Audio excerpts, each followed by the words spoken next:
Welcome to another edition of the Worst Case Scenario podcast. I'm your host, Phil. With me live here at my mansion is Bennett. Say what up, dog. What up, people? And from the hills of parts unknown, Appalachian. we got D-Lo. What up? What's up to the people? Yo. All right, ladies and gentlemen, we are here to review week 4, to preview week 5, and do a little sports talk. Hey, what's the weather like over there? The windows on the house are open, so it's pretty nice. Yeah, pretty nice. Oh my goodness! All right, ladies and gentlemen. No flooding? No, I'm not in the southern state. All right, guys, I'm going to run down. Can you give us your address? Parts unknown. Parts unknown. Oh, man. All right, ladies and gentlemen, this past week we started out with Thursday night. We had the Cowboys defeating the Giants 20-15. Me and D'Lo both picked the Cowboys to win. So picked up the win. Is there anything from this game that either two of you guys want to talk about? Yeah, real quick, I want to touch on this. The Giants receiving corps thought was awesome. Neighbors, Slayton, Robinson, they were awesome. I was really shocked. It's the first time I watched the Giants this year, but they were awesome. So unbelievable. I mean, thinking that they don't have Saquon there and they stuck with D Jones. But they didn't look bad. I know they lost, but they didn't look bad. From what I gather from the Giants, I thought they were a terrible team, but they did not look bad, actually. It's either they didn't look bad or the Cowboys are a lot worse than a lot of people were expecting. What do you think, D'Lo? What did you take from this game? Yeah, I'm gonna go off of what Bennett was saying. The Giants definitely looked a lot better this week, man. They kind of this was their coming out game, and I'm not sure. I'm with Bennett on that. I'm not sure if the Giants are that good of a team because I definitely don't have faith in Daniel Jones. Y'all know how I feel about him, but I was just saying, so we stopping the call for Danny DeVito's son, Tommy DeVito, to come in the game and save his team? Yeah, well, I mean, it's going to silence it for another week. You know what I mean? But if he comes out and has another bad game, they'll be saying the same shit. Here's a little piece of nugget. Do you know Joe Pesci's character in which movie was that, Bennett? Goodfellas. Goodfellas. His name was Tommy DeVito. Nice. Did you know that they're coming out with a Scarface too? That's a different podcast, bud. That's a different I'm just podcast. saying. Yeah, that's awesome. Just But Cowboys pick up the win. Next up, we all had the Jets picking up a win, and the Jets did not pick up that win, losing by 1 point, 10-9 to the Denver Broncos. No matter what you guys say, that defense is good in Denver. It was a shitty rainy day. Get the fuck out of here, dude. Greg Zuerlein missed a kick that would have won the game for us with less than a minute left, and he missed it. I mean, injuries, whatever. It was week 4. The team should be gelling. They got to get it fixed before they go to London this week to play the Vikings. That's all I know. Jets defense is good. And the Broncos, they might actually have legitimate defense, but fuck the Jets. No, they don't. They don't. Oh, they do. Did you watch Rodgers? No, they it up for dude. That's the thing, dude. Rodgers is still shaking off the rust, and dude, the shit started that I absolutely expected to start after this game. The finger pointing started. Rodgers is in there talking about everybody needs to take accountability. It's starting, man. This team's gonna fall apart, bro. Do you? Shut your Joe Pesci laugh up. How do you? Do I mute you? Well, I'm not gonna because we're gonna cover them and their games. Yeah, Rodgers got beat up though. He did. He got beat up. That's because that offensive line is trash, dude. And fucking. We'll come back to the Jets. We're gonna be talking about who they're playing this coming up week. We're just gonna run down. If there's a takeaway, you guys speak up on it. The next one, we had the Vikings getting the win over the Packers. What's your guys' takeaway from this? I mean, Darnold is 4-0 with the Vikings. Probably the biggest surprise. probably the biggest surprise in the NFL right there. What you just said, Darnold, the way he's playing and leading the team to 4-0. Well, I talked to Chad, and Chad said he saw it though. He said towards the end of that game, Darnold started making these throws that was hitting the ground, throwing behind the receiver, and I said it's going to eventually happen. Like he's going to crumble. He did it in New York. He did it in Carolina when he was with the Panthers. I think we're all. But he didn't do it in San Francisco, and I understand that. But what I'm saying is he's with an offensive minded. He's with an offensive minded coach in Minnesota, just like he was in San Francisco, and it could work into his favor, man. I mean, he's only on a 1-year deal. It's not like they're planning on making him the long term guy, but he may get another couple years if he plays good. But I mean, they're going to eventually. They got that McCarthy in the waiting. You know what I mean? So it helps when you got a lot of talent around you. Yeah. That's what I'm. That's you got a lot of talent around them. I mean, you got the fucking best receiver in the NFL. And I was worried about his numbers this year, man. I was worried about him taking a hit, but he's one of those receivers that makes the quarterback look good. So. Yeah, and they got other players up there, Addison, and they got Jones now from Green Bay, and they got Naylor, that rookie. He's been he's been playing good. And Jones has looked great. And their defense is up there. Yeah. We'll talk more about them because they're going to be playing the Jets this Sunday in London. Next up, dude. Man, but before we even go any further, we shouldn't even have started off with this NFL shit. We should have started off with you should have had some music cued for a memorial for the immortal Pete Rose. I thought you was more upset about Dikembe Mutombo. Dikembe, boy. No. Yeah, very sad about Pete Rose. I was just in Cincinnati watching the Astros play him, and me and my son just happened to get a picture of the statue of him sliding in. He's one of the top 5 greatest baseball players, if not the best contact hitter. I mean, the guy got more hits than anybody else. He got only person over 4,000, man.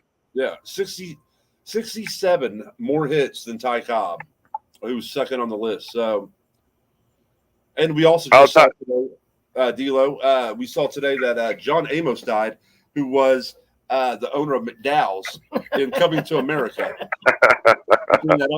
We ate at that restaurant, that pizza place, and it had the picture of Akeem as employee of the month at that place. Yeah. But, sad deaths in the world of sports this week. But back onto the NFL, we can talk more Pete Rose later on because hopefully now they'll put him in the Hall of Fame. How many Pete Rose games did you ever watch? I was young. You were young. That's what I'm saying. But I've seen the highlights. Yeah. Legendary. Great player. I mean, just because you didn't watch him doesn't mean you can't pay homage to the greatness. I mean, and the fucked up thing is, man, is they're not letting him in the Hall of Fame. I'm one of those people that believe that I don't give a shit, man. I think that Pete Rose and Barry Bonds and fucking Roger Clemens deserve to be in the Hall of Fame, man. I mean, their numbers are fucking ridiculous, and I don't care what rules they broke. Them motherfuckers were still phenoms. You know what I mean? So Joe Jackson, I always vouch for as a guy that should be in the Hall of Fame. I'm with you, D-Lo, because I'm a rebel, but at the same time, rules are rules. These guys knew what the fuck they did. They broke them. Yeah. They clearly said, you will not be allowed in the Hall of Fame if you do certain things. But it's kind of I've been arrested. Well, but look at what would have happened. Don't do this shit. Get arrested. Look at what would have happened at the beginning of this year had they found out that Shohei Ohtani. But I believe they covered that shit up, dude. I believe that the fucking interpreter took a fall on that one. So, no doubt. I mean, how do you not know when fucking millions of dollars are coming out of your account and going to a fucking sports betting thing? You know what I mean? Like, come on, man. Well, it's a double-edged sword because they're saying you can't bet. They're against betting on baseball, but yet MLB has a deal with DraftKings and all these companies, and they They show that all these. It's the same. It's the same way with football, man. Yeah, it's the same way with football. They've suspended guys for betting on football and shit. And but at the same time, you know, you got LeBron on there talking about the NFL just sent me a deal and this and that. You know what I mean? Like, so one of the biggest athletes in the world is showing that the NFL has a deal with a betting agency. Man, it's just crazy. But you talk about Clemens and those, and I get that. Bonds is on a different because he's the all-time home run king. But we're talking about Pete Rose, who played. Who is the all-time hits king? Yeah. You know what I mean? Like it to me, it's comparable, but Yeah. you know, I mean, Bonds' situation they're saying is over PEDs, and Clemens' situation, or I mean, Rose's situation is over gambling. So imagine that. I mean, Cooperstown is that's a huge. I almost feel like they're gonna let him in now that he's dead. You know what I mean? Like it's gonna be one of. Did you watch the documentary? No, I didn't. Pete Rose came out with a documentary not too long ago. I can't even remember what streaming service is on. One of the things he brought up was, God forbid they wait until I'm dead before they put me in the Hall of Fame. I want to see myself go in the Hall of Fame, but God forbid they wait until I'm dead and I don't even get to witness it. Yeah. And that's what's going to end up happening. Watch the senior committees. What's that? Why it's so important for them to get in the Cooperstown. First of all, it's like the final stamp on a career that was greatness, but also those guys, they didn't make the big time money that these guys are making now. So getting that stamp approval of being in Cooperstown, that drew you so much more money at these card signings and all these events. That's why I love Pete Rose though, because he was a gangster, dude. He would rent the building across the street from Cooperstown during the Hall of Fame induction week and fucking sit over there and sign autographs and shit. You know what I mean? He was a gangster, dude. But he could have got so much more money. But how crazy is that Major League Baseball may have two of their biggest stats, all-time hits and home run leader, and you don't have either one of those in the Hall of Fame. You're saying that it's so important for them to get into the Hall of Fame for their monetary reasons, and I get that shit, but I feel like it's so important for these guys to get into the Hall of Fame so they can stop comparing fucking guys like Aaron Judge to Barry Bonds, because they're not on the same level, dude. Like, you know, Aaron Judge is good, man. I mean, he's a big guy and shit like that, but Barry Bonds was fucking. And that's important to you. Absolutely. Man. I felt like Barry Bonds would have been a Hall of Famer as a what was it, a Pirate before he even went to the fucking Giants and started getting massive and all that shit. I felt like Barry Bonds was on track for a Hall of Fame career there. So to keep him out, man. I don't think that we're going to be broken. The home run, that could be broken. I don't think that anybody's ever going to pass him on the all-time hits list. No, I don't think so. Probably not. Yeah, man. They don't get that many. They don't get that many at bats anymore and shit, man. Like you see guys get. Yeah, you see guys getting subbed in. Like today, man, the Astros almost came back today. But anyway, I'm gonna use this game for an example. Fucking Alvarez hit a double, and he couldn't hardly move around the bases, so they took him out and subbed another guy in as the pinch runner. So it's just those are things that just didn't happen back then. I mean, you ran the bases, you fucking hit the ball, you fielded, you did all that shit, man. So you played the game or you didn't play the game. Yeah. There's not a record I see that you say, oh, that's not going to be broken. In baseball, I don't think that the hits record will ever be broken, and then the all-time wins by a pitcher. I don't know. You can look at broken. rushing now, kind of maybe, and think that in football, with how the game's progressed. That might be the only stat. Some of the rushing stuff might not ever be broken. Yeah, probably not, man. I mean, what did Emmitt Smith finish with? 18,000 and something. You know, I don't. Did he end up getting up to 20? I don't know. He didn't limp himself to 20. Yeah, those last few years were terrible, man. So, yeah, he was on a walker for sure. So, but Yeah, I think right here. Emmitt Smith will always be overshadowed by Barry Sanders and Walter Payton. absolutely because 1,355 yards. yeah. So, I mean, he's gonna grow down as a great, but he'll never be compared to what like Bennett said, what Sanders or Peyton were, man. I mean, and to me, you start talking about the goats. I mean, I'm a fan of guys like Gale Sayers. Jim Brown was a fucking stud, and these guys cut their careers short, you know. But man, when they were on the field, they were amazing, dude. So. Well, all right, back on to the football season. Yeah, back on the football. Yeah. All right, so the next game that we had the Falcons in what I consider was an upset by 2 points, beating the Saints 26-24. What's your guys' opinion on that? I was shocked. I actually did pick that game on FanDuel, and I lost because of that, because I really thought that, I don't know, they're almost similar teams, but I just felt like the Saints had a little bit more of the edge. For what reason? I picked the Saints. D'Lo picked the Falcons. D'Lo got the win. I like the Saints' defense. Yeah, I did too. You like the defense. Yeah, but I also like Carr's played well. Yeah. And his receivers there played well. And Kamara. I mean, I just expect Carr to fall off the cliff, man. I don't expect Carr to keep it up.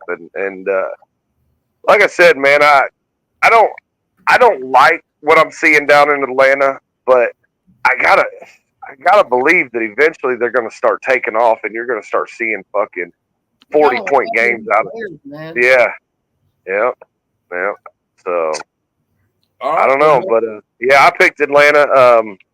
You know, again, it was a tight game and shit, and you just wonder, you know. I mean, it was a division game, so I'll give them that, but they still make me nervous, you know. But we'll move on to the next game. Next one, I picked the upset. The Broncos, or not Broncos, but the Buccaneers defeating the Eagles 33-16. Baker Mayfield came back this week after having a down week the week before against those Broncos defense. What's your guys' opinion on this? I picked the Bucs as well. I actually made a little bit of money off of this. I watched pregame right beforehand, and I don't remember. I think it was Brady that was talking about the Eagles kind of struggle the last couple times they play the Bucs, and whenever you're a Northeast team and you got to go down south at this time of year, it's hot, it's humid, and a lot of them teams struggle. Yeah, I've seen just like Southern teams struggle when they come north in the winter. So yeah, I got I don't know. I you know, for whatever reason I like the Eagles, but they let you down time and time again. Yeah. It's Jalen Hurts is an inconsistency at times, man. Like you know, AJ, they didn't have Devontae. Yeah. Yeah, they still have Barkley, but they didn't have their two main receivers, and yeah, that was too much. I mean, I heard that on the pregame. I chose the Bucs, and like I said, came out a little bit of money on that. Yeah, that was a good pick, man. I think we both rolled with Philly on that one. Wow. Did you pick the Bucs? You went to the Bucs, Phil? I picked the Bucs. You picked the Eagles. Yeah. But moving on to the next game, I tried to pick a little upset, and I thought maybe the Panthers would pull out a win against the Bengals, but the Bengals ended up winning it 34-24.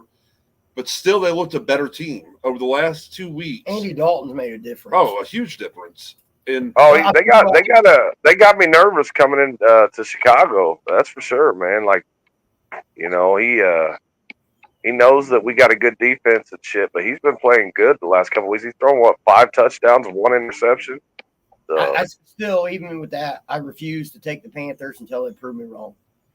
Yeah. I don't think they're 17, but at the same time, I refuse to pick them until they prove me wrong.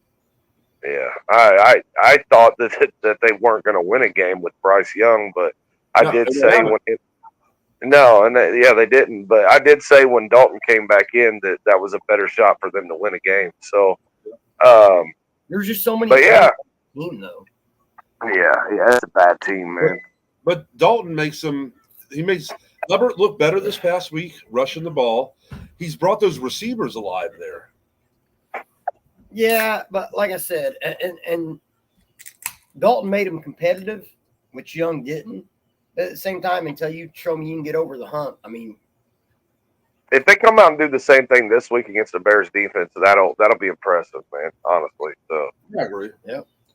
All right. Well, the next game, we had the Texans just barely squeaking out a 24-20 victory over the Jaguars. Jaguars are 0-4 now. What's your guys' take on that? let me start this off here. The Jaguars. I don't know. I don't know what the deal is. I don't know if they're not taking to Doug Peterson's coaching style or what it is, man. I don't know if he's like an old school coach that is in your face type of dude. I'm not real sure, man. But Trevor Lawrence, another quarterback that should not have got a $200 million deal. I know that these franchises are getting backed into corners, and it's like we either got to let them walk or we got to pay them this big contract. But sometimes it may be better to let them walk, and Trevor Lawrence is one of those guys that I believe you probably should just go ahead and let walk, man. It's the hassle. It's a hassle of having to. If you let a guy walk, then you have to draft a quarterback. You don't know what he's going to do. It's it's the fear of the unknown for sure, man. Yeah, it costs you your job quick in the NFL. Yeah. The NFL is one of the most impatient. Well, no, I'd say that, but I've seen the NBA and the MLB both fire fucking coaches mid-season, no problem. You know what I mean? So, I got to listen to some of Peterson's press conference afterwards. He was raw. Like they asked him about the play calling if he was going to take back over, and he basically said, "I thought I don't even know who the coordinator is down there, but he said I thought he called a good game." It's a two-way street. Basically saying he called a good game and the players didn't produce. Yeah. They have good players down there. I think it's a poorly run program, though. And you going back to the damn cons, bro. Yeah, Shad Khan running that. Well, we know what kind of son he has. So Tony Khan. Yeah. Look at AEW. You guys got the same neck brace. But in with that, the Texans, it's like they're not giving us all that they could. That could be a very explosive, high-fueled offense, but yet we're not getting it. We're not getting it yet. Why? What do you think is the reason, Dealer, that it's like they're lacking? Look, I've seen this. I don't know. It's, something's not hitting. Something's not hitting on all cylinders. They didn't have Mixon this past week, did they?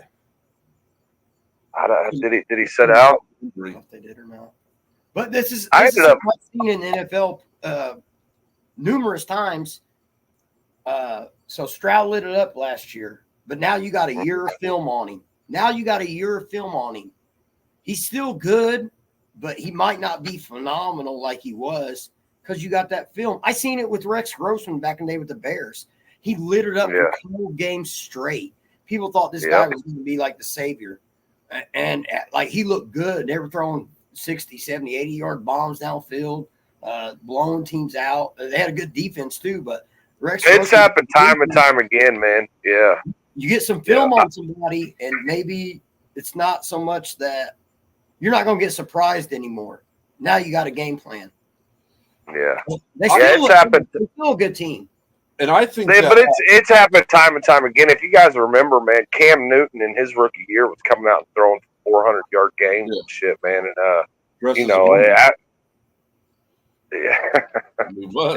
San Diego. Well, grandmama. But you know why, dude? Because you had said something earlier about the best receiver in the league being Jefferson. Collins is making the case for it. Collins had 12 catches for 151 yards and a touchdown. They played the Bears this year, and it's the first time I've ever watched him in game. That dude is just a monster. Yeah. Nico Collins, man. My nephew's a big Texans fan, and he's been singing Nico Collins' praise since he came into the league, man. And so and the others that were big last year, they kind of fell off, but Nico continues to produce. Well, Diggs is doing enough. Well, you got Diggs. You got Diggs who came in and took over the number 2 spot. So that took over for who's that other guy that they get? Tank Dell. Yeah, it took over his position. That's crazy. Is That he we're hurt? talking about Stephon Diggs as the number 2 receiver. Yeah, I mean, really though, dude, he's nowhere close to being. Yeah, he's nowhere close to being as productive as Nico Collins is. That's for sure. So. But I mean, what he is doing is he's drawing coverage so Nico can stay. Nico can get 1-on-1s and shit like that. So, 12 receptions, 151 yards, and a touchdown. That's big time numbers, and he seems to be putting that up week in and week out. Yeah, he's definitely got a solid defense down there too. Gets him the ball back more often than not. Yeah. Man, that shit just still blows me away that you thought that the Vikings were gonna miss Danielle Hunter, man, and it's like they haven't missed a fucking beat without him, man. Nope. But all right, next up, man, we had the Colts winning 27-24 over the Pittsburgh Steelers. I had picked the Colts to win this game. You went with the Steelers, D'Lo, and but the big news out of this was the Colts losing Richardson, their quarterback, who I believe was that the big news, or was the bigger news that I didn't realize they had it until it happened.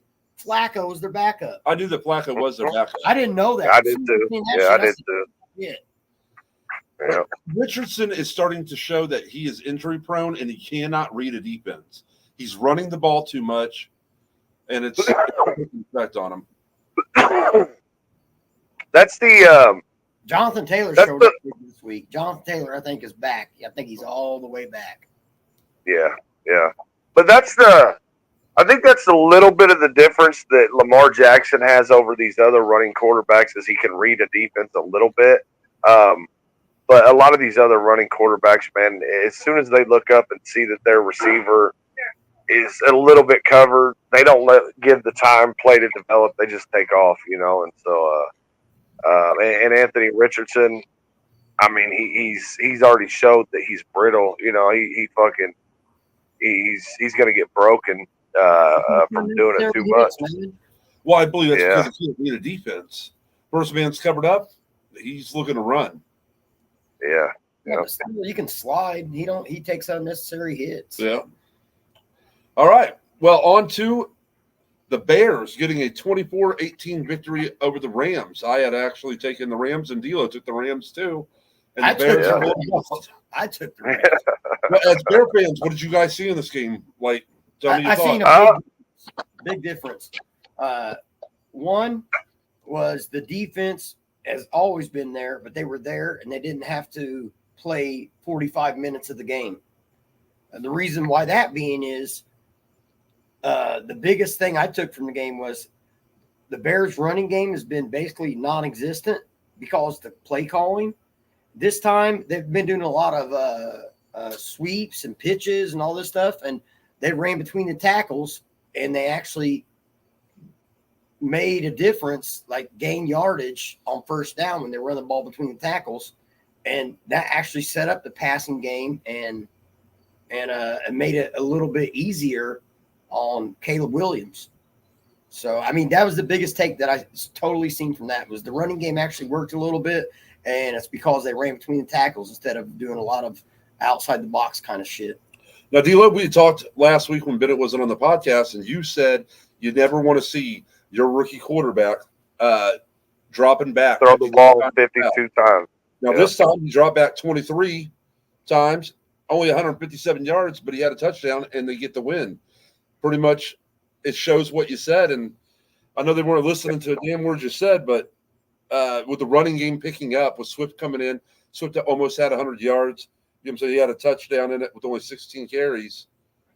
Bears. Well, I think that the Bears made some moves this week that they kind of went under the radar, and they called up an offensive lineman from the practice squad. His name's Pryor, and they basically let it be known that he's capable of coming in and starting immediately. And so they had a fumble recovery.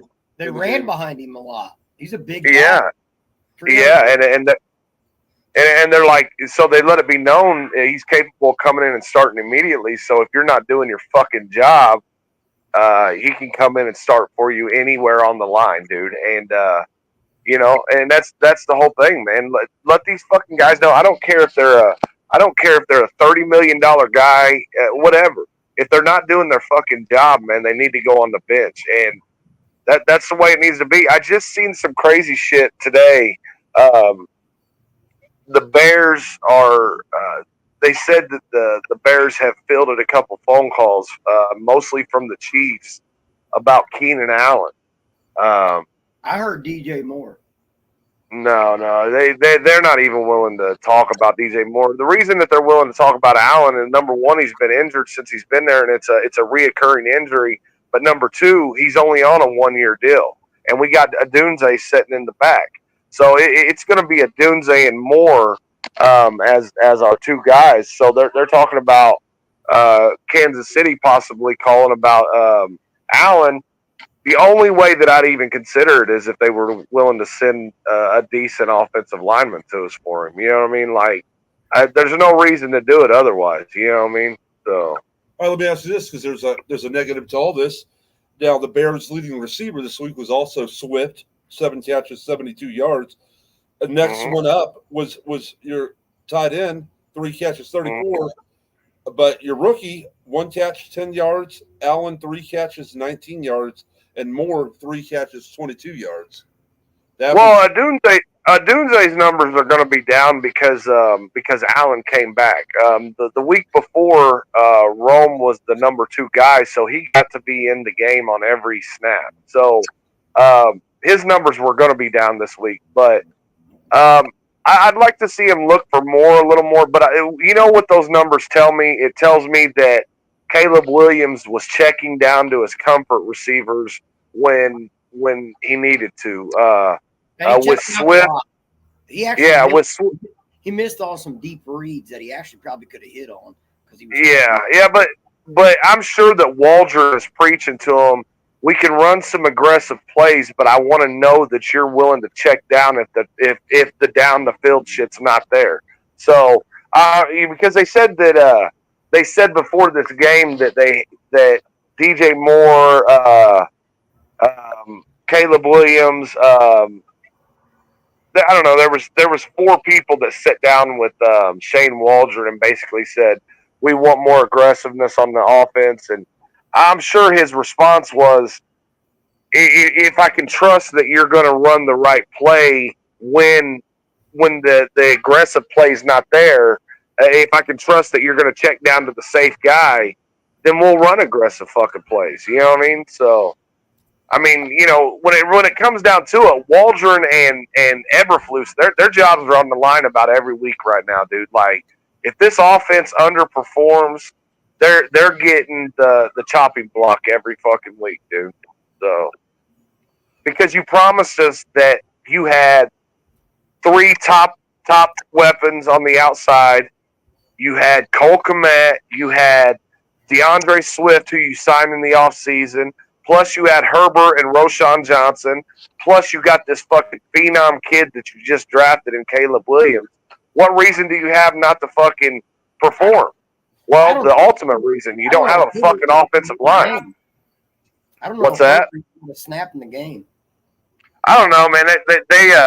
Roschon quite a bit, and he was productive, but I don't know. A couple of the experts that chimed in on that Keenan Allen getting traded threw Herbert in on the trade deal and said you should go after a late round draft pick and an offensive lineman if you're going to send these 2 guys to Kansas City. So, ladies and gentlemen, I believe that we got we got Chad listening in, trying to already talk some smack about the game on Sunday. It's going to be a good game. It's going to be over for Darnold. We're taking him out of the game, Chad. Yeah, I don't see that happening. We got a live listener. It was a good game for the Bears, though. Good W. I'll take it. Yeah, man. I mean, the thing that I've seen is progress. I've seen progress, and that's all I want to see. I wish we had an offensive line that we could be proud of. Like, oh man, these dudes are fucking pancaking the shit out of people. But That's not happening right now. So we gotta accommodate for what we have. So We got to take them W's as long as we can get them. No, Yep.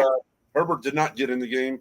Only one was Swift, Johnson, and then Caleb Williams running the ball. But you did run it 131 yards, 2 touchdowns, and There 28. you go. There you go. Run game. That's where it's at. All right, next up, man, we had the Washington Commanders coming out and just beating down the Cardinals, man, 42-14. They slaughtered them up.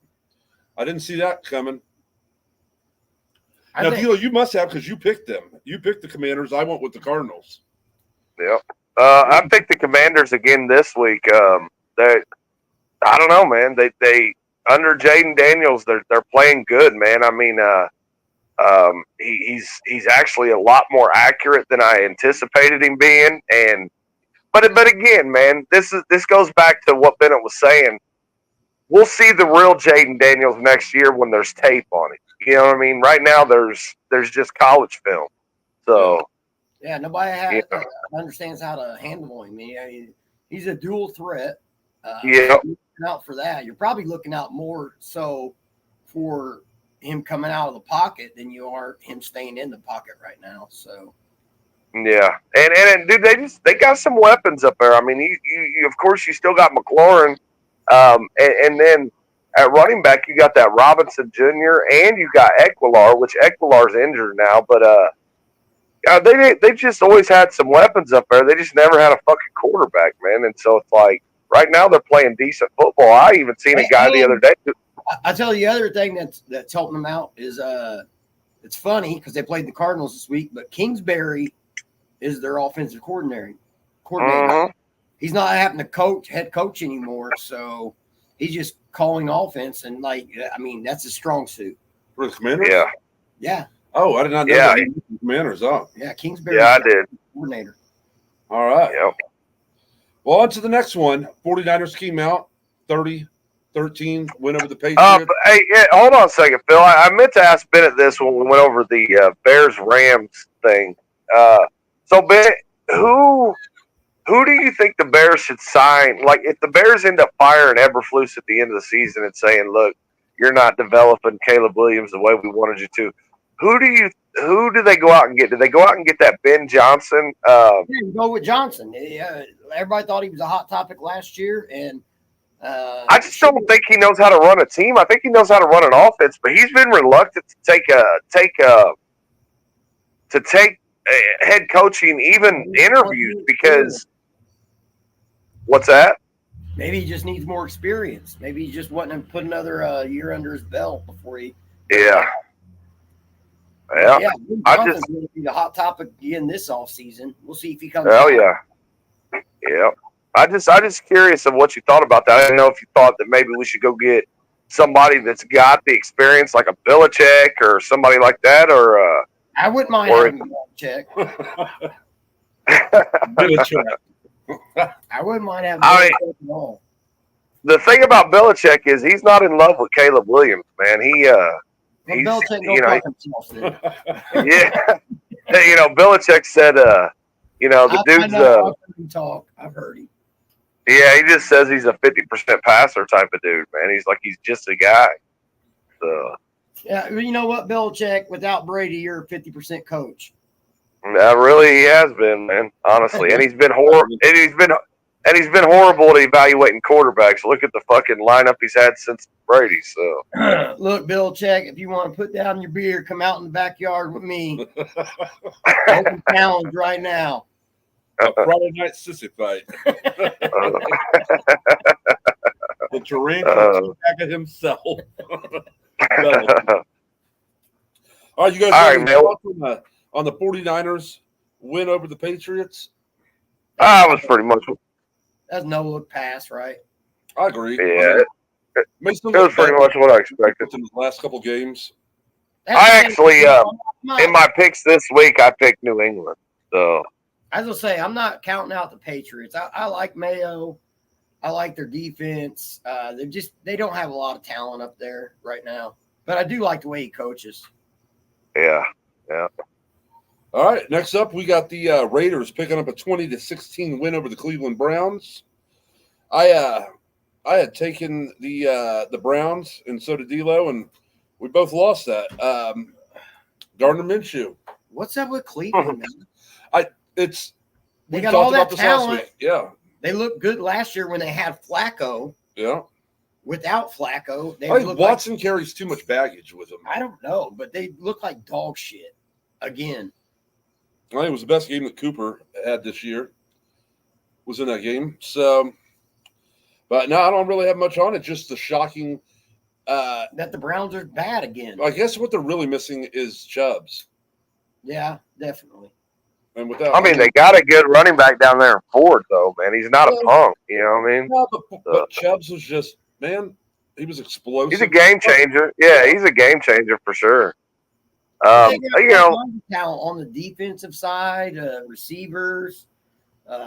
you could see a fire sale coming about week 8. Yeah, for Yeah. You sure. know, For sure. they got a lot of talent, man. Guaranteed Watson's contract. I don't know how many years he has left on it, but you guaranteed $200 and some $million. Like, Well, you know what's funny about that is they were talking about the Browns, and they were like, the Browns are so willing to trade away Deshaun Watson that they would probably eat about $200 million in dead money, just to get him. Keep up too. Wow. That's crazy, isn't it? Yeah. It is. All right. So- We had the Chiefs once again winning 17-10 over the Chargers. I didn't see your boy look so good down there with the Chargers. What's up with Harbaugh? I told you. You know, his style works. And like I said, when God damn it, who was it? Oh, it was Justin Fields. They were talking about something about Justin Fields and Harbaugh or something, and I said that I believe that Justin Fields' playing style fit the Chargers better than Justin Herbert's playing style. So Harbaugh, it just all play defense. yeah, man, and look what he did with Kaepernick, dude. Kaepernick was not a good quarterback. He used him in his strengths, man. He passed the ball when it was open, but otherwise take off, and that's Harbaugh's style, man. And Justin Herbert gets beat up too much for that shit. He'll be injured real quick. So it's just one of those things, man. I don't know how that's going to play out if the Chargers are going to end up trading away Justin Herbert or not, man. But What's your guys' thoughts on the Chiefs right now? Chiefs Chiefs are, still got Andy. yeah, I mean, Mahomes. even if they don't look the same, man, like, everybody's like, oh, Chiefs have an identity crisis. Travis Kelce's not doing the same thing, this and that. He had a big game this Yeah, I week. did. He had a big Did game. he? Yeah. And I'll tell you what, Hunt looked good coming in and playing. Running back for him, he didn't start. I don't think he started the game, but he came in and No, that kid fucking fumbled again like he did. the white boy. Yeah, they took Yeah. him out. But they said Patrick Mahomes got Rasheed Rice hurt bad, man. Like I didn't see the play, but they said Patrick Mahomes did something. It was a hyperextension. Ended up being a torn ACL. It might be something there with the Achilles. Most likely he's out for the year. No. Yeah. No, Mahomes? no. Oh. No, Rasheed Rice, their I see top what he's receiver. doing. Yeah, they said he's Yeah. probably done for the season. Yeah. Yeah. So, All right. Well, on to this shocker. We thought this was going to be a competitive game, and it was not. The Ravens came out and just beat down on the Bills, 35-10. It yeah. was not pretty. Buffalo's looked good leading up to that game, but man, the Ravens just came out, and it's crazy because the Ravens started out 0-2. Yeah. Now they beat Dallas. They beat Buffalo. They're 2-2. Looking good. They're looking how they're gelling. Like what you're supposed to be doing at this point. Start out 0-2. They've won the last 2 games, and they look good doing it. But I think the Bills got exposed because, if I'm not wrong here, I think the Ravens have played the Bills a lot in the last few years. Both of them. And I think the Ravens, they got that Rubik's Cube figured out when it comes to Buffalo. I mean, to a certain extent, but who can plan for Travis Henry's 250-pound ass running a fucking and 90-yard fucking run, dude. I mean, that dude's a sledgehammer, dude. Why do he look like a grown ass man out there playing against some Pop Warner team? He did. He was, yeah, dude. The stiff arms I seen and shit were nasty. Yeah, and that fullback up there, what's his name? Ricard. Yeah. Ricard. He's a 300-pound guy. That's an offensive lineman. Yeah, dude. With Travis Henry right behind him, it's like, what do you want me to do, man? You want me to tackle the Toyota, or you want me to tackle the fucking Honda? What the fuck? Well, yeah, because if it works out right, you got your lineman picking up the first level, then you got that Ricard picking up the linebacker level, so your second level. So it's Henry taking on defensive backs.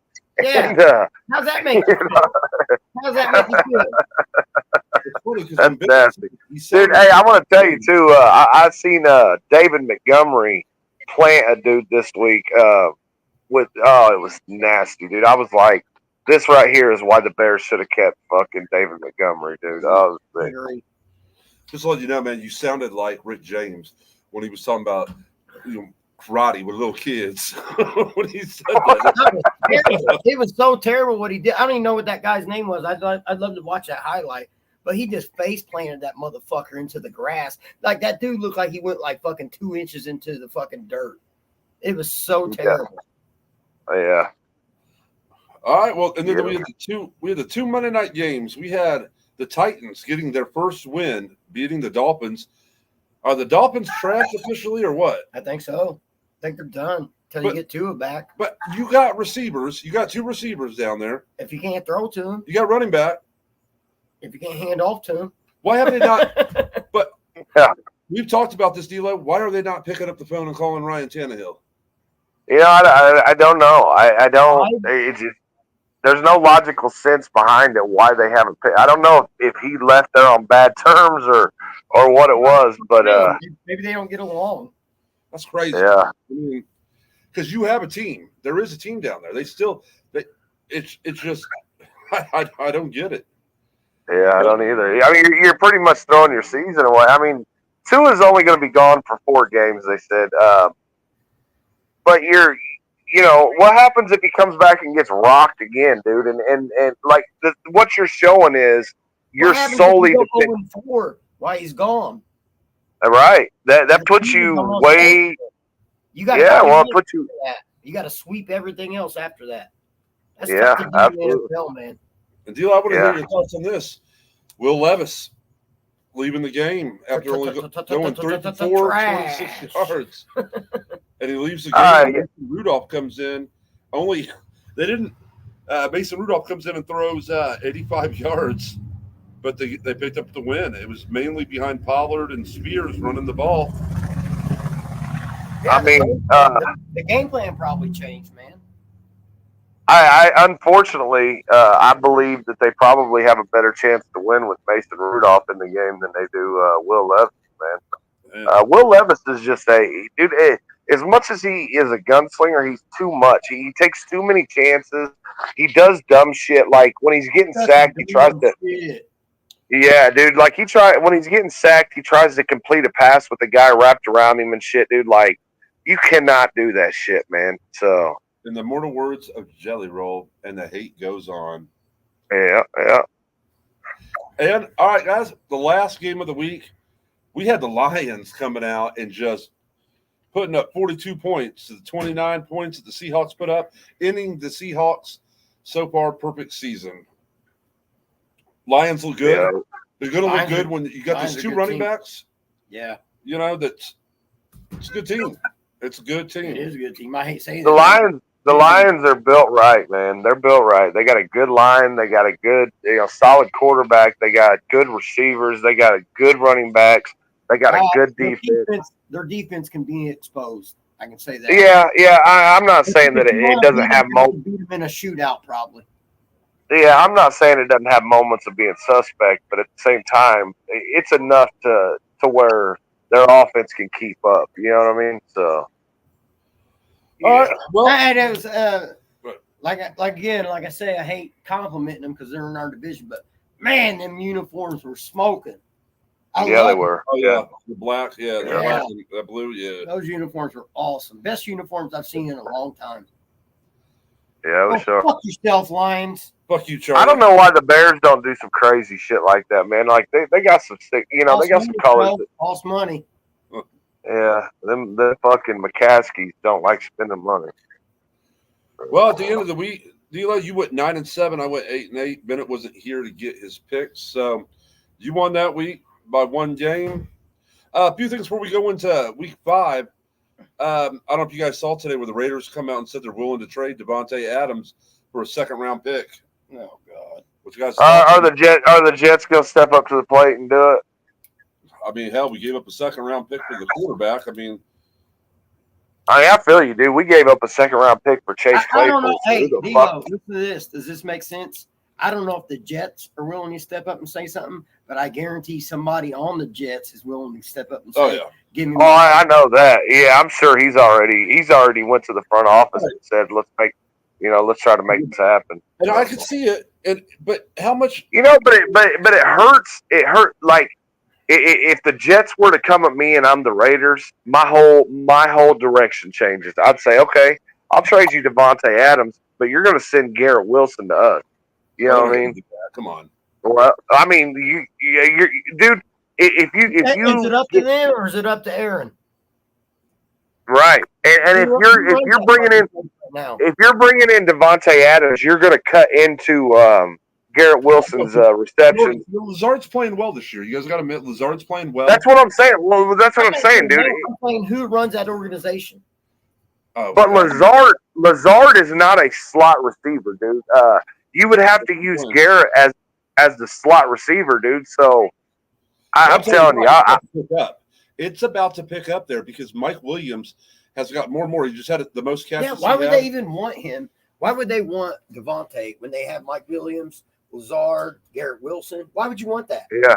Why would you be willing to trade a draft pick for that? Let me tell you something, man. I don't think that your guys' problems as an organization is your wide receivers. You know what I'm saying? After the game I watched, offensive line. Bro. Also, I don't know if you saw Von Miller for 4 games. Yeah, I did see that today. Yeah, it wasn't for PED use, but no, it was conduct detrimental to the league. It was a domestic violence situation. Yo, he was bitching on the Broncos. Listen, if Hunt can boot that woman in the face like he did, like he was kicking 50-yard field goals, and still get to come back to Kansas City, anything can happen. Well, the thing is the Von Miller situation. I think that the girl that he got the domestic on, I think that's actually currently his wife. So, Ray Rice, we saw what happened with him. But that was a good YouTube clip right there. You're sick. We've been watching Bone Bennett's version on what he finds funny or enjoyable to watch. We here at Worst Case Scenario Podcast do not find domestic violence funny. Bennett may. But look, we do welcome all viewers, even if it is Coda. Yeah. I got a couple other things, but I'm going to wait till the end. Let's go ahead. I got the paper ready. I'm going to run it down, and we're going to make some picks. So this is week 5. Let's see. We're going to start off with the Thursday night game this week, and it's a 3-1 Bucks traveling to Atlanta to play the 2-2 Falcons. D'Lo, tell me who you're taking and why. Ooh. I'm going with the Falcons, bud. I went with them last week, and they proved me right versus the Saints. This is another divisional game, and I just, like I said, man, I feel like that offense is going to take off. Chad's been telling us that Kirk Cousins is just a system quarterback, things like that. But they put it all on him, put all the trouble. I thought he was complaining about the offensive line, but now all of a sudden he says it was Kirk Cousins. Kirk Cousins putting up 350 yards a game and everything else, but it was Kirk Cousins. Yeah. So go ahead, I picked Atlanta, man.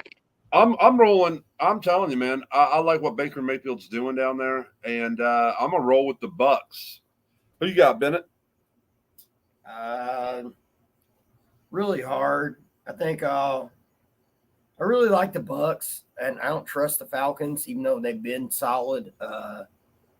No, I'm going to go Falcons just because it's home game. It's divisional. It's Yeah. going to be tight. It's going to be tight Yeah, on that. But I'm going to say Koo wins a game winner at the end of the game. All right. Next up, we got the 2-2 Jets traveling to London to play the Vikings, who are 4-0, a 9:30 start time on Sunday morning. Of course, it's not a shocker. We're going to talk about this. I think that Sam Darnold sees ghost in this game. It's the ghost of his past. I think Sam Darnold. Are they playing against the practice squad? No, I'm telling you. I think Sam Darnold is going to come, and I think that defense is just going to blitz him. They're going to hit him. You still got to score points. I know, man. but he's going to make mistakes, and we are going to score points. I'm telling you. So I've seen that against Denver too. I'm taking the Jets all the way, but I think that the Jets are going to erupt in this game.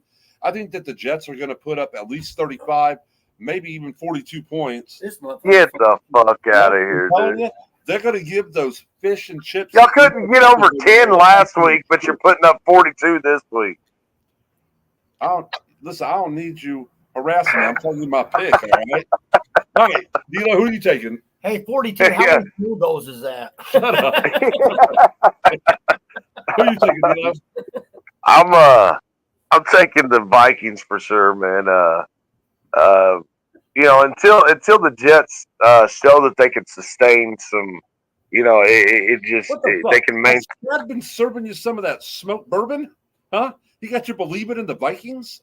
You're the big I mean, they look good, but and if Chad's seen that that Darnold was looking bad at the end of the game last week, don't tell me that the coaches didn't, and they're probably correct in that. And he ain't gonna see no fucking stupid. All right, he ain't gonna see no ghosts with the fucking Jets, dude. You know what I mean? Like, wait and see when the Jets put up 35 to 42 points. Nah, you gonna see the ghost of giving. They're gonna give him all kinds of fucking yards and points. You know what I'm saying? So you made me sick. Go ahead, Bennett. Tell me who you taking.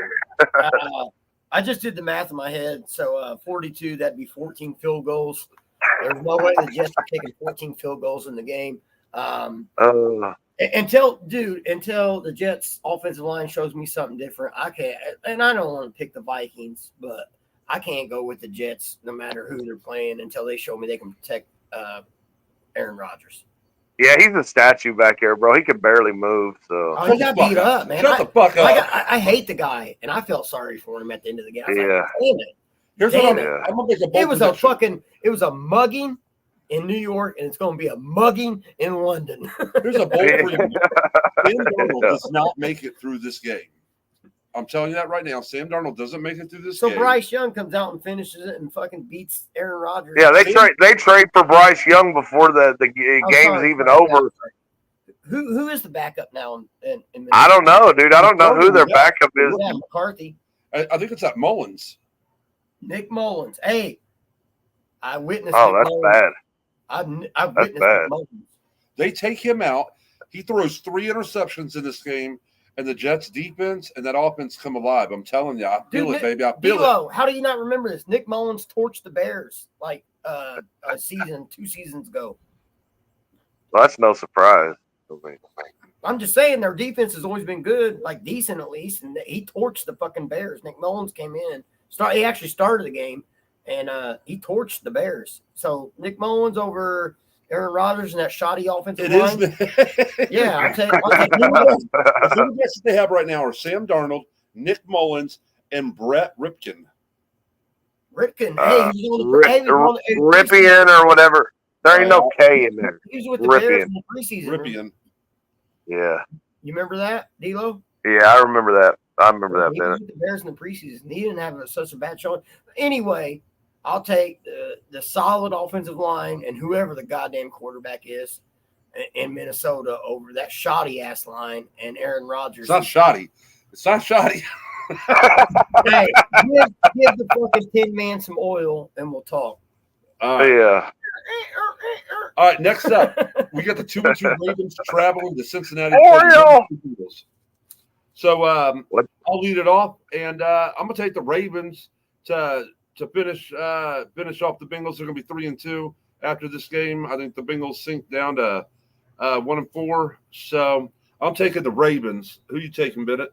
Ravens. Bengals just look shitty, and the Ravens are coming on. Man, oh man, if the fucking Bengals start out 0-4, man, I tell you what, they could. They gotta win. No, they got to win. Oh, they got to win. Okay, Yeah. well, their coach could be in trouble if they don't fucking get it They together. still look That's for sure. shitty, though, man. Yeah, Yeah, especially yeah, with no, I Tom. agree. So, And Joe Burrow's not looking good and all that. So yeah, I'm going with the Ravens. all right.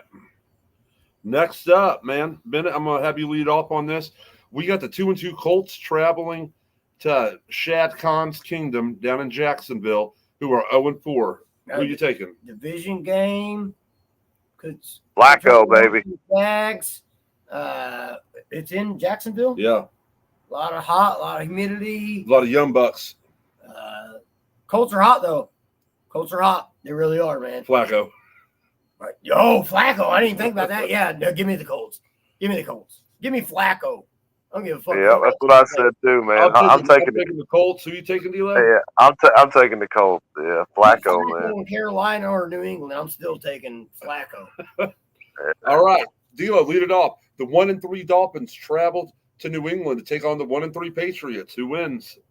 This might be a shocker to some, but I took New England on this one, man. I didn't see what. Fucking mess. Yeah, I didn't see what I wanted to see last week in Skylar Thompson and all that shit down there in Miami. You're going to have a lot of fucking receivers coming out talking shit. You're going to see Waddle and fucking Tyreek Hill start to get upset because the dude's not getting them the ball, you know. So it's in New England, and I second with you. As of right now, if they're going to roll in with Skylar Thompson, I'm also taking the Patriots. yeah. Skylar Thompson sounds like a fucking what do they call it? Associate at a law firm. Like he's not even on the bar. He's not even the fucking. They ain't got his name on the sign out front. So I'm taking New England too. Fuck Skylar Thompson. Fuck Miami. All right. Yep. Bennett, lead it off. The 1-3 Browns travel to a surprising 3-1 Commanders. Who you taking? Oh man.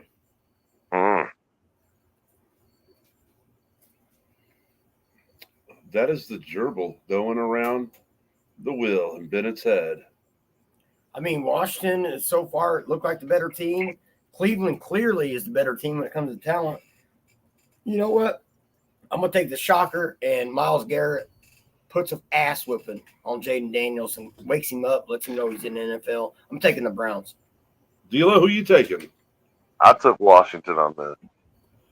All right. Now, for no other reason than they're just playing pretty good right now. I mean, and the Browns are definitely not playing up to their potential. So. I'm taking the Browns. The Commanders hasn't shown me he's inconsistent, even though they're 3-1. But so are the Browns. It's a coin toss, and he's consistent. Are you talking about Jaden Daniels? Yeah, he hasn't played great all year. He has played He's good. doing a stat, 80% completion ratio for the year. Yeah, like he's blowing rookie records out right now. No one's done that in the NFL for 25 years by week 4. Is that Peyton Manning? Nope. Not even Peyton Manning. Nope. Oh, hell no, dude. Peyton Manning's rookie year was not great, dude. No. I don't know who it was. They didn't say, but I heard it. All right. Next up, D'Lo, give me it. You got the 3-1 Bills traveling to. No. You're going to pick first this time. All right. The 3-1 Bills traveling to the Texans, 3-1. Damn. So here's what happens: is you got. Ooh, that's a tough one. Nick's playing his former team. Man, I'll tell you what. If Mixon's out, the Bills win. So, and I don't know if he's in or out right now, so I'm going to go ahead and take the Bills. Hell yeah. Who you got? Who'd you ask, Bennett or me? You, bud. All right, let me look at my picks real quick. This is a tough game. Bennett, tell me who you taking. I don't think Buffalo's. I don't think they lose 2 games in a row. All right, so Bennett's taking the Bills. I took the Bills as well. Yeah. All right, it's a sweep. All right, next up, Bennett, tell me 1-3 Panthers traveling to Chicago, play the 2-2 Bears. Come get some of that motherfucking ass whipping, boy. 3 turnovers and we still win. 3 turnovers and we still win. So I said, D'Lo, I'm sure you're taking the Bears. Yeah, absolutely. And don't get me wrong, man. Don't. Sounds like you're having a lot of fun with my picks over there. Yeah, a little bit. Enjoy But this ass whipping that Dalton brings upon you. I'm taking the Panthers. I mean, you It's say whatever not the you first want. time we've called him retarded. Yeah. All right, D'Lo, the 2-2 Raiders are going He to set the his Broncos. daughter. He set his daughter up for failure last week. Her first game home, and puts her in a Jets uniform. See that She gets, shit? I tried to Yeah. warn him. I put it on Facebook too. I don't even get on Facebook. I tried to warn him. No, he gets on Facebook. It's called drunk Facebook, and it's what he does. Is there a drunk Facebook? That's you. Well, you didn't get on it. Steve gets on there.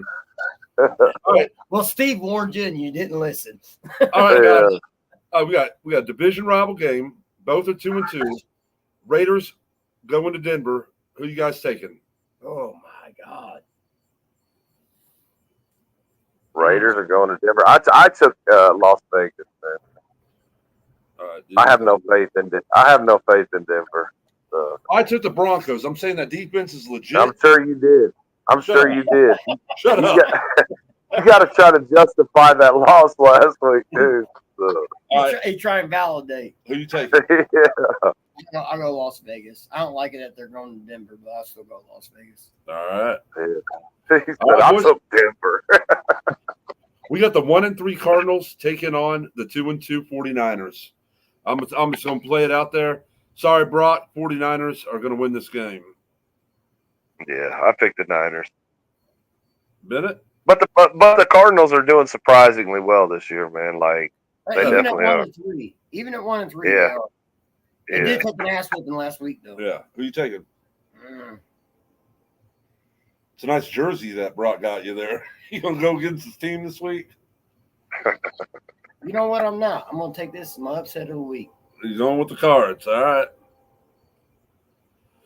All right. We got your division rival, the Packers, 2-2, playing at the Los Angeles Rams, who are 1-3. D'Lo, who you taking here? Who is this again? The Rams and who? Packers at Rams.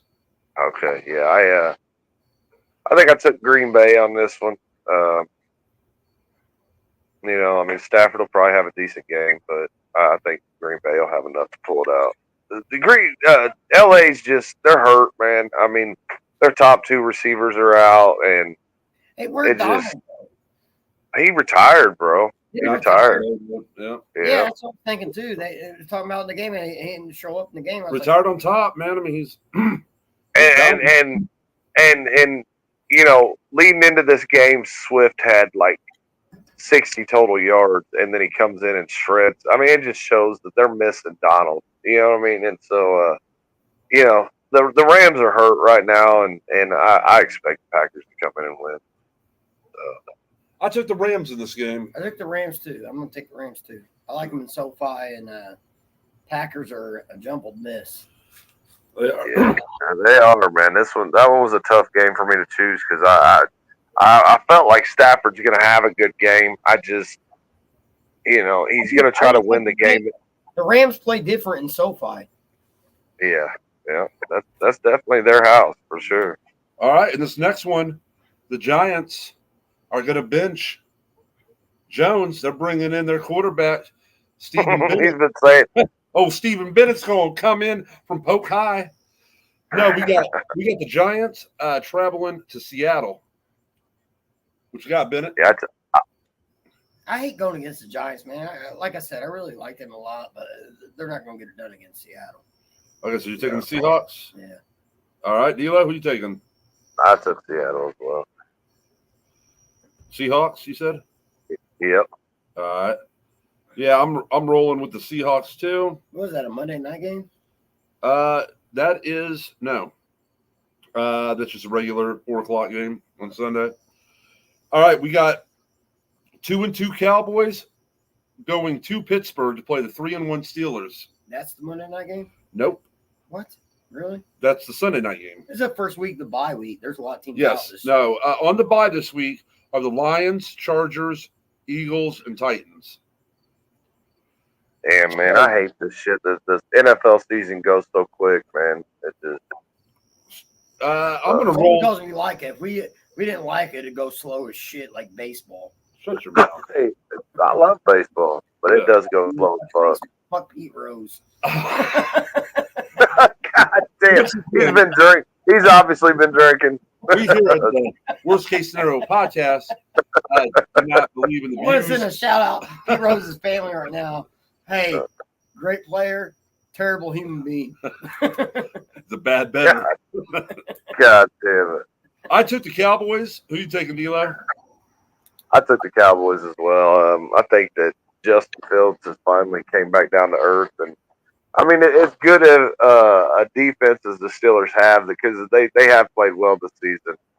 Justin Fields, he struggles to score points most of the time, and he'll continue to do so, man. So the Cowboys, even though they got a very leaky rushing defense, I think they'll have enough to pull it out.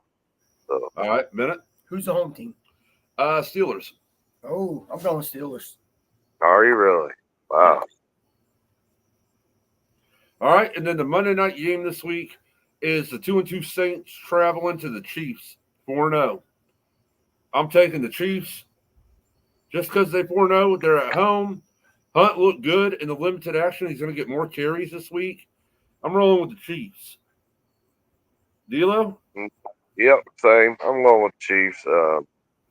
I expect it to be a high-scoring game, but Chiefs will pull it out. What do you say, Bennett? Andy Reid, man. Got to go with Andy Reid. Fuck Yeah. Patrick Mahomes. I'm going with Andy Reid. All right, that's week 5. That's our picks right there. All right, guys. There was a couple things I saw. What's up, D'Lo? I was going to say, any other Yeah, I watched some shit last night, and I wrote it down because I wanted to talk to you guys about it. It's sports related. There's some videos that I've seen. Which means But- it's not sports related at all. No, it is. Yeah. It is. Desperate Housewives of Atlanta? No, I didn't know. I didn't know if you guys. Have you guys ever heard of a guy named Austin Hatch? No. Yeah. No. I watched a ESPN like 30 for 30 on him, and it was a little crazy. But he is a kid that grew up in Fort Wayne, Indiana, and his dad was a doctor, and he had a brother and sister and his mom, and the dad had some money, so they would fly from Fort Wayne to their cabin up in Michigan. And when he was 8 or 9, they flew up there. I don't know why I'm laughing because it's sick. Dad, This is going to be sick, man. Dad crashed a plane. Why are you laughing at that?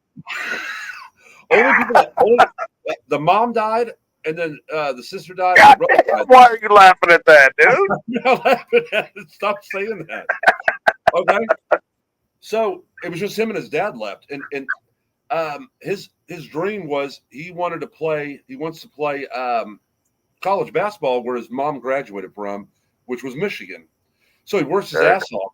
And Michigan the head coach actually came to his high school in Fort Wayne the night he scored like 30 points, 16 rebounds, and they offered him a scholarship, and he signed it right then. They were like, "You don't want to." Damn good game. Yeah, they were like, "You don't want to think about a sleep on it." He's like, "No, I want to sign it right now." So he signed it. 9 days later, He dies in a plane crash. he gets on a plane with his father and his new stepmother. Oh God. And No way, dude. guess what happened? His dad wrecked the plane, killing his stepmom, and his dad died in it, and he was the only one. He survived 2 plane crashes. And his whole family dying, dude. Somebody was out to get this motherfucker. What he ended up having though, 'cause I'm a survivor. he sounds luckier than Trump. You know what I'm saying? he ended up he had 2 stepsisters, and when his dad remarried to them, and like they came up there because he had no family left. He had no family come be with him in the hospital. But they said he's like brain damage. Well, he ended up moving with his uncle to California, and he gets this guy that worked with Kobe Bryant when he got injured. Oh, yeah, you gotta talk to, you gotta get somebody else that's fucking been involved in a plane crash. Somebody around this motherfucker's a terrible flight mechanic. He ends up okay.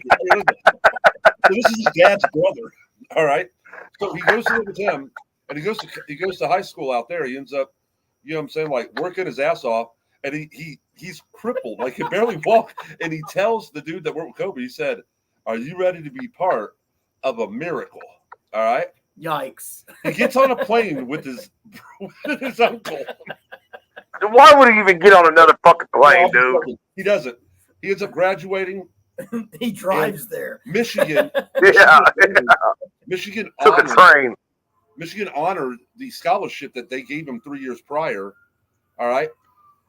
He ended up coming back. So he goes to Michigan after he graduates, and all of that, he scored 1 point in his college basketball career. And he asked that dude, "Are you ready to be part of a miracle?"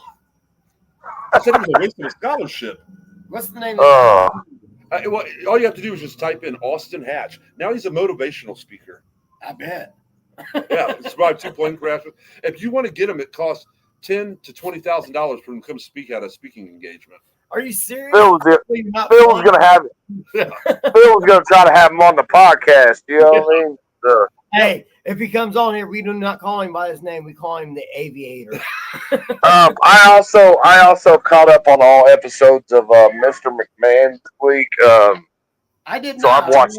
Okay, hold on. Before we talk about that, listen, I have one more because that when I watched that and it led me down the rabbit hole. Now I knew about this. And I know Bennett did because Bennett last night Raw was in Evansville. It's very cool seeing them come in and walk because that's where me and Bennett was when Brock's wrestled. All right. Well, was it the Ford Center? Yes. All that led me to, I don't know if you know about this, but in 1977, the University of Evansville basketball team, who had won like 4 national championships in basketball for Division II, went to Division I. Unfortunately, they got ready to they boarded an airplane to go play in Tennessee. Well, the plane crashed right after takeoff in Evansville, killing 14 players, 10 boosters, family members, and all that. 3 assistant coaches and the head coach. 3 assistant coaches were on scouting, so they weren't on it. And 1 player was injured, and his name was David Furr. All right, and they were like, they told him after the wreck, they were like, "We're going to rebuild this team around you." Yikes! David Furr was supposed to be on that plane, and 2 weeks later, after that plane crash, he died in a car wreck with his brother in Evansville. Not safe to drive or fly, ladies and gentlemen. That was some shit that I was just like, do what D-Lo does. Stay at home. Yeah. Don't leave the house, man. Fucking if you do, wrap yourself in bubble wrap. You know what I'm saying? So. You never know. I might be out there on those streets at night, drinking and driving. Yeah. What was your opinion? I like to think that he is every time I leave the house. So. He thought you was the one that hit him. Yeah. Except for the person that stayed there, they didn't run off from the accident. They actually did. They pulled like a block away, dude. It was crazy, man. All right, Deal, what was your opinion on the Mr. McMahon documentary? I gotta watch this thing. Man, it was crazy up until the point that the scandal shit came out.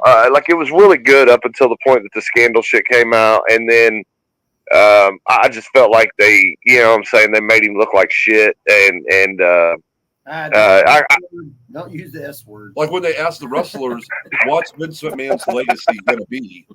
And none of them could say except for Tony Atlas. And he was like, the world's greatest promoter. He was honest. That motherfucker, dude. I don't think Tony Atlas knows where the fuck he's at most of the time. You know what I'm saying? No. He just like. Remember that? He had the suit with the sleeves cut off. I'm Tony Atlas. He wore a suit with the sleeves cut off. Yeah.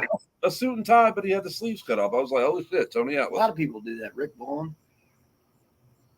The more that I see him, the more that he reminds me of Tanemus Higginbotham.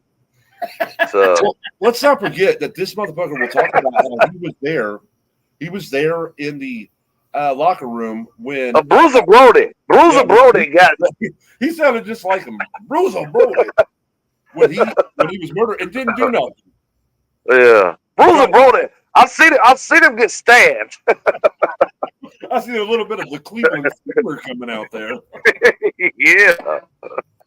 All right, ladies and gentlemen, I think that about covers it. Is there anything else you guys want to add? Yeah, I think that's I want to start adding. Oh yeah, you told me about this. For our betting friends out there, I just wanted to start adding a four pick parlay, 3 that we think we can guarantee, and 1 upset. And I think we all should do this every time. Well, you guys can pick one. I'll tell you right now. You want to lead it off in it? Do you know one? I'd have to look at the list again. yeah, you got to look at the list of bets available. That's the thing. I'm pulling it up right now. Let's see, NFL. And yes, I'm going to take this. The Jets plus 2.5. No, wait a minute. Is that your underdog? Or is that your guarantee? They're going up against the undefeated 4-0 team. So that's your underdog. That's my underdog pick. The Jets plus 2.5 against the Vikings in London. All right, that's your underdog. I need 3 guarantees after that. We want to make it a 3. 4. We want to make it a 4-leg. 3 guarantees. Who did we all pick? We all chose, and the Chiefs are sitting at. Let's see. The Chiefs are -5 on the over/under, or -230 as the favorite. There you go.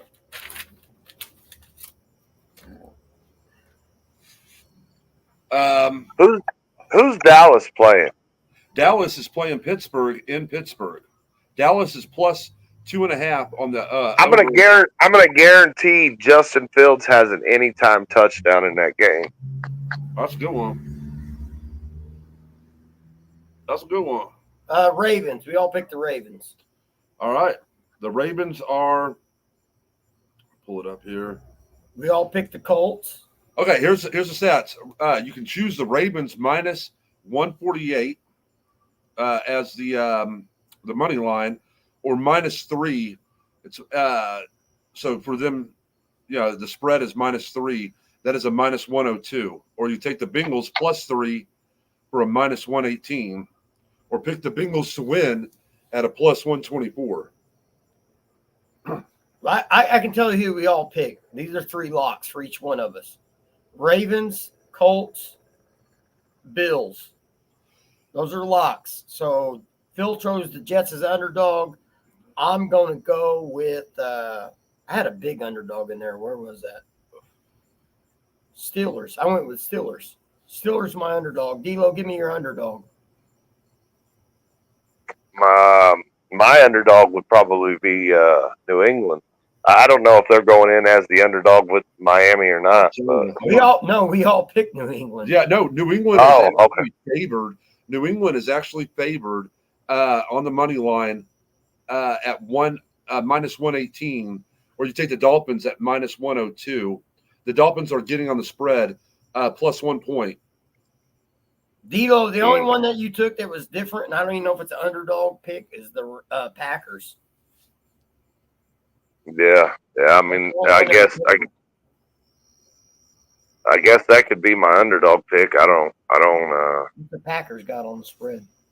On the spread, the Packers.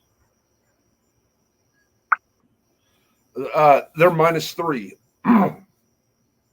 Yeah, there you go. So they're favored. Yeah. We're going to go Ravens, Colts, Bills. Phil's going to choose the Jets. I will choose the Steelers, and D-Lo's going to go with the Packers. And here's what I'd like to tell you real quick. Even though the Jaguars are put money on this shit, we guarantee it, right? We guarantee it. even though the Jaguars are 0-4, the Colts are the underdogs at +124, or you can take them +2.5 at +100. Wow. But I would like to add one more, and I want to see what your guys' opinion is. The over-under in the Buffalo-Houston game. They got it marked at 47.5. I expect it to go over. I do too. That's 20. That's 23-24 for an under, and anything else is better Yeah. than that. So, I would say the over on that. man, I hate doing unders and overs this early in the season. I do too, man. It's I've been so unpredictable right now, man. Defenses that look good, and the next week they look like shit. I still go over though. I guess I'm right. I Yeah. guess I'm with you guys. I still go over. But really, Well, dude, I picked the fucking the Monday night game to go like over 60, dude. So How much you know money? that's a high. D-Lo? What's that? How much money did you make last weekend? I didn't even bet last weekend. No, Phil. No, I fell asleep during all the games, so I didn't even have a chance to play any bets. I fell asleep. the only one that I put money on was the Jets, and I took them. They were spread of -7.5. So Oh, you won. You won, right? -7.5. Oh. Not giving me 7.5. I started out Yeah. the weekend on Thursday with 17 cents left in my FanDuel account. I am currently sitting at $60. Nice. Nice, All right. nice. Yeah. All right, ladies and gentlemen, if you do bet on those, let us know. And if we lost you any money, we're sorry about that, but Bennett guarantees Yeah. it. So No, we guarantee. Yeah, we do not guarantee our bets, and so therefore, if you bet on those, we will not reimburse you for lost wages. all right. Just sending that. That D-Lo spaghetti tastes like shit tonight. I didn't even make spaghetti. I made chili dogs. So fuck you. How can you go wrong with a chili dog unless D-Lo's cooking it? That's All right, right. guys. Well, I think that's it. We'll be back next. I think we're going to start putting these out on Tuesday. So we'll see you guys back next week. We'll see how our picks. We'll see how. Yeah, you say that. You say that until Bennett decides he's going to go work nights or something. You know what I'm saying? Like his bitch ass couldn't sit. Instead of 3 weeks. Yeah, Like his bitch ass couldn't go sit in the office for an hour and record a fucking episode. it takes a lot more than an hour to hang out with you fellas. Yeah. But, well, right. Yeah, that's true. He can't do a podcast if he ain't drinking. So. Nope. So, all right. Yeah. We think you make sure you like, share, subscribe if you're not already subscribed. And this has been another episode of the Worst Case Scenario podcast. Dickie Wabash, hit me up, bitch. We'll see you. All right. All right, not too bad.